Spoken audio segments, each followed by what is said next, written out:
আজি গধূলি বৰকৈ কিবা খাব মন গ'ল আৰু মায়ে আনি দিলে 5টা পেকেট আৰু এতিয়া মই বনাবলৈ যাওঁ ব'লক মোৰ লগত আপোনালোকো।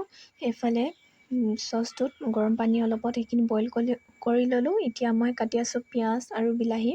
আপোনালোকে যিমান বিচাৰে কাটিব পাৰে, মই অলপেই দিছোঁ, মানে 5টা কোৱান্টিটিটো ইমান বেছি নাই, পেকেটটো যিহেতু সৰু। এইখিনি কাটি ল'লোঁ ধুনীয়াকৈ।